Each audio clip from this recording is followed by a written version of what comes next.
Bismillahirrahmanirrahim. Assalamualaikum warahmatullahi wabarakatuh. Jika ingin hidupmu berkah dan tidak apes, mulailah dari memperbaiki hubunganmu dengan Allah. Menungso iso sugih dhuwit iku syaraté kudu dadi wong bejo. Nek wong gak bejo gak kira iso sugih dhuwit. Pak, lah supaya iso bejo kaya apa? Supaya iso bejo sampean kudu gak apes. Nek apes gak iso bejo. Nah, saiki kula ulangi dongane ngilangi apes dhisik. Ngeten Bu yo. Sing gawe apes Gusti Allah, sing gawe bejo Gusti Allah. Watu izzu man tasya, watu dzillu man tasya jarene Al-Qur'ane. Aja nyalahno tangga bareng gak. Sing gawe apes Gusti Allah, nggih bejo Gusti Allah. Masya Allah nek wong iku apes Bu, gak ana tepake perkara. Kabeh salah sedaya. Ngene salah, ngono salah. Daftar pegawai negeri gak ketompo awak apes. Rupane ganteng kaya Arjuna, gak payu rabi sampai tuwa awak apes. Pitik pirang-pirang gak gelem ngendhok sitok terak montor pisan awak apes. Wedhus colong wong awak apes. Pedan montor tiba awak apes. Sapi mati awak apes. Dol bakso bosok, dol soto ngeset awak apes. Sehingga apes Gusti Allah. Pak, supaya cek apese lunga cara dongane kek napa, Pak? Kanjeng Nabi Muhammad sallallahu alaihi wasallam ngendika wonten hadis sahih.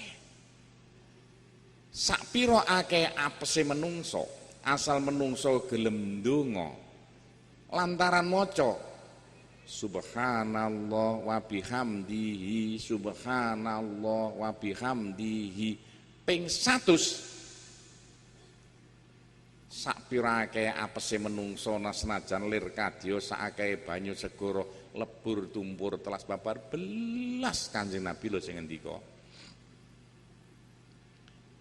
Wong apes nek disoteng sinare wong apes niku ireng. Subhanallah wa bihamdihi nek disoteng sinare putih. Waktu paling mandi kanggo ngilangi apes mari salat asar. Ayo sapa sing apes? Wong apes yo Pak, anak sitok nakal pisan. Lho niku awak apes. Wis dipondhokno gak kerasan. Nek mari salat asar sampean ndonga ngakeh-ngakehno maca subhanallah wa bihamdihi subhanallah wa bihamdihi. Nek iso paling saithik ping 100. Sama niati njaluk ring Gusti Allah supaya apese lunga. Masya Allah nek apes wis malah penak. Subhanallah wa bihamdihi subhanallah wa bihamdihi. Saged Bu nggih?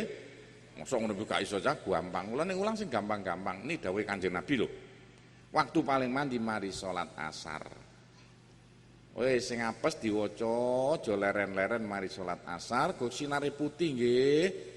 Lah niku nek kepengin cepet malahan tiap-tiap ping 7 nek kepengin cepet niku moto diremno tarik napas panjang serut cara ilmu alami nek sampean maca subhanallah wa bihamdi king cangkem sampean ngetokno aura-aura sinar putih nek gak sampean sedot munggah disedot mau birung mlebu paru-paru dadi sifat sampean niku kepengin cepet tanpa disedot ya iso nek apa sih nemen kali ditarik napas niki cara ilmu hipnotis. Apese sama nalikane wis lunga baru bejo gelem teko. Masya Allah Bu nek sampean dadi wong bejo. Rupane ndek pesek elek pisan oleh bojo ganteng kaya Arjuna awak bejo. Aja maneh karek dodol roti, dodol peluruan niku lebati awak bejo. Daftar pegawai negeri langsung ditampa bentahun munggah pangkate awak bejo. Anak pirang-pirang pinter sedaya awak bejo. Sing nggih bejo Allah, watu izzu man tasya. Pak supaya cek iso dadi wong bejo dongane kaya apa? Karek nambahi siji. Cocok karo dawuhe Kanjeng Nabi nek hadis sahih. Kalimatane ana kalimah loro. Wah nek diwaca gampange setengah mati tapi khasiate luar biasa. Iso nekakno bejone menungso saking gedene gak kena ditimbang saking abote. Apa itu? Lah kok geletek karek nambahi siji. Subhanallah wa bihamdihi subhanallahil azim. Subhanallah wa bihamdihi subhanallahil azim. No tahlilan di sono. Subhanallah wa bihamdi sinare putih, subhanallahil azim sinare ijo. Nah, subhanallah wa bihamdi ngilangi apese, subhanallah nekakno bejone. Dadi nek sampean kepengin bejo, pleter ndonga. Lantaran maca napa? Subhanallah wa bihamdihi subhanallahil azim. Saged Bu? Mosok cang nek diapal lho iki awas kate gak iso. Gak ndulun niku ngulang ado-ado diulang gak iso pisan. Iki sekolahe wong tuwa nggih ngeten iki. Subhanallah wa bihamdihi subhanallahil azim. Takokno Amudin kin. Kate gak dicatet ya Amudin tak piso Amudine santri kula kok. Awas kate Amudin ditakoni gak iso ngen. Tak piso iki. Nek tanggung jawab. Nek ana sing lali-lali takon awak mudin. Nek diwaca siji subhanallah wa bihamdi kanggo ngilangi apes. Nek diwaca loro subhanallah wa bihamdihi subhanallahil azim kanggo nekakno bejo. Monggo pudina Bu.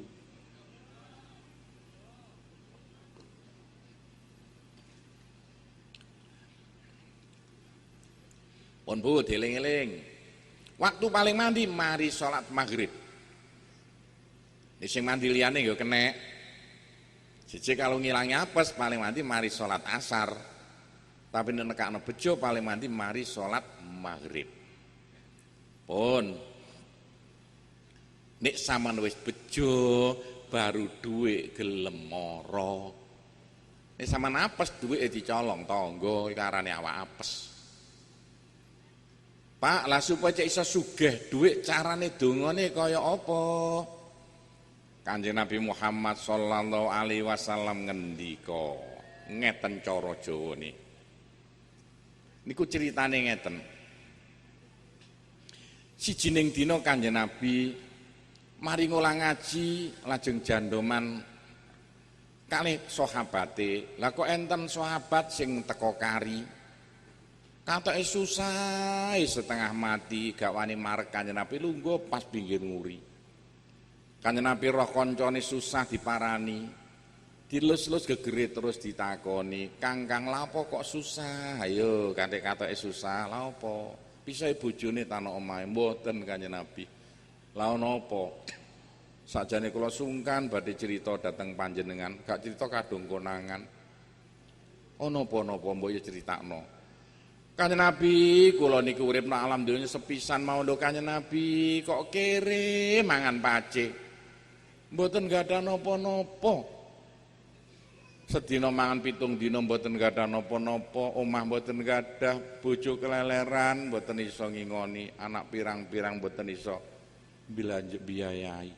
Kula kepengin kaya tangga kula nika lho, sugih donya brana omahe apik. Kek napa Kanjeng Nabi carane? Kula pun sak ulangi napa Kanjeng Nabi dongane. Kanjeng Nabi roh sahabate serius ngoten niku langsung ngadeg ngendi apa awakmu gak tau maca selawat malaikat? Napa Kanjeng Nabi selawat malaikat? Kepireng mun kula gek ngriki kok. Wah, nek awakmu gelem maca selawat malaikat, awakmu bakal dadi menungso sing gemah ripah loh jinawe. Gampang sandang pangane. Akeh duwike gak bakal dadi wong kere kon. Kata-katane mirip ngoten ten hadise. Wah niku cocok Kanjeng Nabi, nggih niku sing kula kersakno. Selawat malaikat iku napa Kanjeng Nabi? Lah kok nglethek karek nambahi siji. Selawat malaikat yaiku subhanallah wa bihamdihi subhanallahil azim astaghfirullah. Subhanallah wa bihamdihi subhanallahil azim astaghfirullah. Saged Bu? Subhanallah wa bihamdihi subhanallahil azim astaghfirullah. Kanjeng Nabi ngendika, sapane wong sing gelem ndonga lantaran maca subhanallah wa bihamdihi subhanallahil azim astaghfirullah ping 100 no hadis ping 100 ngoten. Iki sing abot iki Bu, asline hadise mboten wani ngrubah-rubah kula. Sakwise manjing subuh sadurunge salat subuh, ngoten asline. Sakwise manjing subuh sadurunge salat subuh, temen wong mau bakal dadi menungso sing gemah ripah loh jinawe, gampang sandang pangane, akeh duwike, gak bakal dadi wong kere. No hadise enten kata-kata gak bakal dadi wong kere. Kanjeng Nabi lho sing ngendika, ayo nek diwaca siji subhanallah wa bihamdihi kanggo ngilangi apes. Paling mandi waktune mari salat asar. Nek diwaca loro subhanallah wa bihamdihi subhanallahil azim nekakno bejo. Waktu paling mandi mari salat maghrib. Nek diwaca telu subhanallah wa bihamdihi subhanallahil azim astaghfirullah kanggo nekakno dhuwit. Lho, waktu paling mandi sakderenge salat subuh, gak iso mari salat subuh gak apa-apa. Oh niki kula ijazahno datang sampean, kula diijazahi kiai kula Yai Juwaini diijazahi kali gurune Mbah Yai Hasyim Asy'ari. Mbah Gus Dur ngulang Yai Juwaini, ngulang kula ulangno sampean. Ndonga apik-apike kelakuan asal njaluk ring Gusti Allah, masih njaluk terasi iku jenenge ya ibadah, pendekatan diri pada Allah. Saged Bu? Dieling-eling.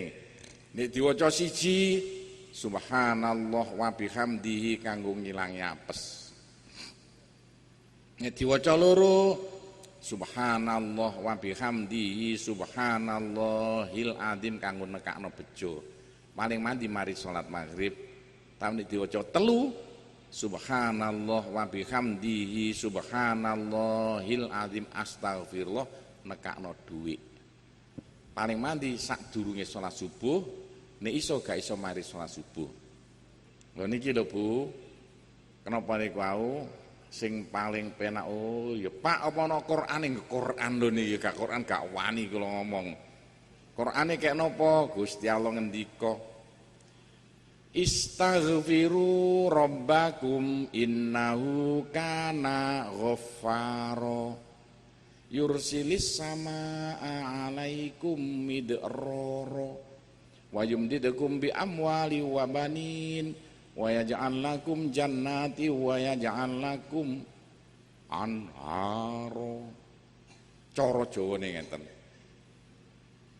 Sampeyan kabeh nek kepengin diparing gemah ripah loh jinawe akeh duwike istaghfiru rabb, ayo padha ngakeh-ngakehno maca astaghfirullah. Astagfirullah kanggo njaluk dhuwit, carane ngoten niku wau. Subhanallah wa bihamdihi subhanallahil azim astaghfirullah. Cara jelas astagfirullah kula nyuwun sepura dhateng panjenengan Gusti. Nek subhanallah wa bihamdihi mo suci panjenengan. Teruse ayate yursilis samaa alaikum midro. Temen nek sampean gelem ngakeh-ngakehno maca subhanallah wa bihamdihi subhanallahil azim astaghfirullah bakal ana yursilis samaa alaikum midroto. Saman bakal digerojok rezeki lir kadya udan deres nang Quran. Yursilis samaa alaikum midroto wa yumditkum bi amwali wa banin, dipari gemah ripah lojinawe, gampang sandang pangane sak anak bojone. Wa yumditkum bi amwalin wa banin wa yaj'al lakum jannati wa yaj'al lakum anharo, saman bakal digawe Gusti Allah kebon-kebon sing subur wis banyune mili gak karuan. Niki nek digawe istighosa bebarengan ya monggo supaya Indonesia ini cek gemah ripah lo jinawi, gampang sandang pangane, seger kuarasan awake. Eling subhanallah wa bihamdihi diwaca mari asar, subhanallah wa bihamdihi subhanallahil azim diwaca mari maghrib, subhanallah wa bihamdihi subhanallahil azim astaghfirullah diwaca sadurunge salat subuh utawa mari salat subuh. Niki ra carane kula seneng ngulangi supaya lamongane cek diparingi gemah ripah Allah jinawi. Sampeyan cek diparingi gampang sandang pangane. Mungkin sampean sik mbantah kula Pak Gofur mosok. Lah kula niku anggih sampean kek napa ta? Kula niki biyen asale kere ganti popolo sekolah lir luar negeri buruh ngeduk got. Tahun 85 sepeda ontel mah gak duwe sekan. Lho, sakniki dalam waktu 20 tahun nata pondok asale kere iso bangun pondok 20 tahun tek meh 500 miliar. Gak tahu tarian. Tahu anak sampean tak tarik gak tahu. Ayo sing gak ngombe tak ingoni kabeh. Kula dipermudah pemerintah untuk izin-izin sembarang kalir, tapi gak tahu njaluk duit pemerintah. Masih kula biyen DPR Golkar gak tahu njalukan. Duit teko dewe-dewe. Lho sakniki treke gak kena dihitung saking akeh, kalau kerangan trek sedasa gak krasa saking akeh. Lho bangun pondok entek meh pirang-pirang atus miliar. Duit keng pundi Pak? Subhanallah wa bihamdihi subhanallahil azim astagfirullah. Kalau cerita supaya sampean mantep. Ane kula kere gak ngandel Pak Gofur kere lho. Lah kula treke pirang-pirang nyatane liwat wiritan. Bu, diwaca nggih sak kobere. Wong khet oleh gak apa-apa. Mboten dilangkal timbangane sek khet waca ae. Are pancur-mancur khete gak apa-apa. Lho menapa ngoten mawon? Niku mboten larangan kanggo wong khet. Nggih niku lah ngeten perintahe Gusti Allah nang Al-Qur'ane ud'uni astajib lak menungso sing seneng njaluk ring aku tak kei.